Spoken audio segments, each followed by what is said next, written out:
Diawali dengan kisah kelahiran Yesus. Lalu Lukas menunjukkan kepada kita bahwa Yesus adalah Mesias bangsa Israel yang memberitakan kabar baik tentang kerajaan Allah bagi orang miskin. Dan ialah Nabi Allah yang sesungguhnya bagi Israel. Pada bagian berikutnya, Yesus bersama para muridnya melakukan perjalanan panjang ke Yerusalem, di mana mereka akan bergabung dengan ribuan orang Israel untuk merayakan Hari Raya Paskah kuno. Nah, Lukas ingin agar perjalanan dari gunung menuju Yerusalem ini mengingatkan kita pada perjalanan panjang bangsa Israel pada zaman dahulu. Bersama Musa, mereka berangkat dari Gunung Sinai menuju ke tanah perjanjian. Dan di kemudian hari, Raja Daud menetapkan Yerusalem sebagai ibu kota mereka. Jadi di sini, Lukas menggambarkan Yesus sebagai Musa yang baru, yang memperbarui perjanjian Israel dengan Allah. Dan sebagai Daud yang baru, yang mengumpulkan orang-orang untuk hidup menurut perintahnya. Ketika Yesus pergi, ia mengutus sejumlah besar pengikutnya untuk mendahului dia, mempersiapkan setiap tempat baru yang akan ia kunjungi. Kemudian saat Yesus tiba di sana, ia akan memberitakan kabar baik tentang kerajaan Allah dan ia akan memanggil orang-orang untuk mengikut dia dan ikut serta dalam gerakan baru yang sedang Allah kerjakan di Israel.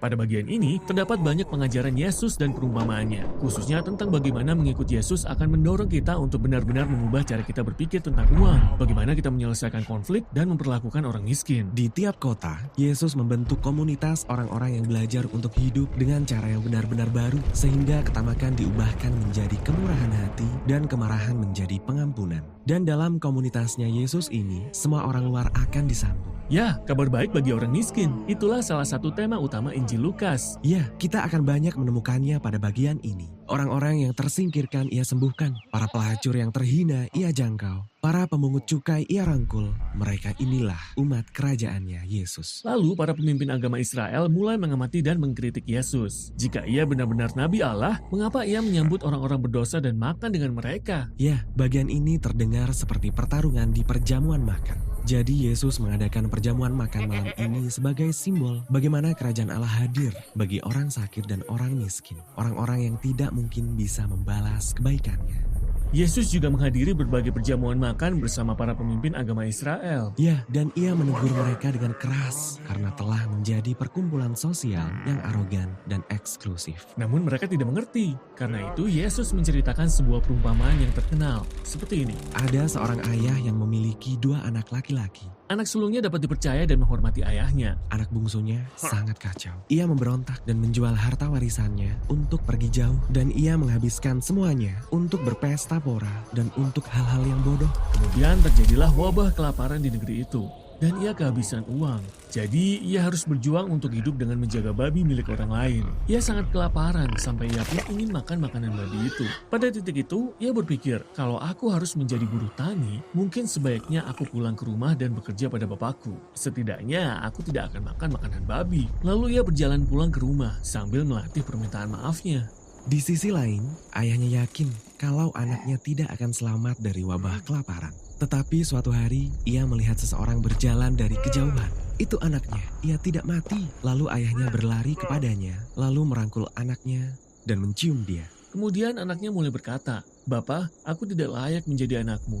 Mungkin aku masih boleh datang dan bekerja untuk Bapak." Namun sebelum anaknya selesai berkata-kata, ayahnya memanggil para pelayan untuk membawakan jubah yang terbaik, sandal yang baru, dan cincin yang indah untuk anaknya. Mereka menyiapkan makanan yang terbaik untuk perjamuan. Ini waktunya untuk merayakan.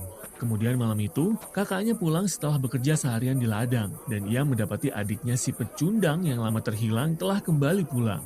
Dan mereka merayakannya.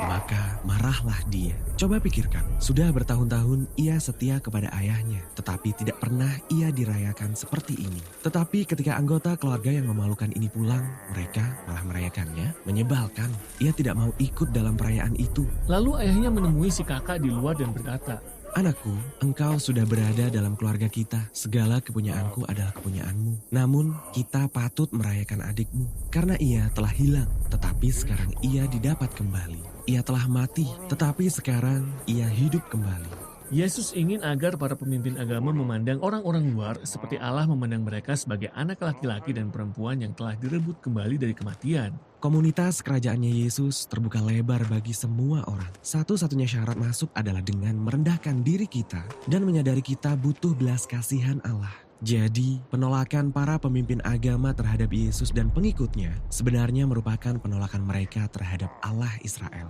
Para pemimpin agama tidak menyukai semua ini. Jadi ketika perjalanan Yesus hampir berakhir, konflik itu sudah sampai pada puncaknya. Ya, Yesus sedang menuju ke Yerusalem untuk merayakan Paskah ketika mereka bersekongkol untuk membunuh Dia. Dan inilah yang akan dibahas pada bagian berikutnya dalam Injil Lukas.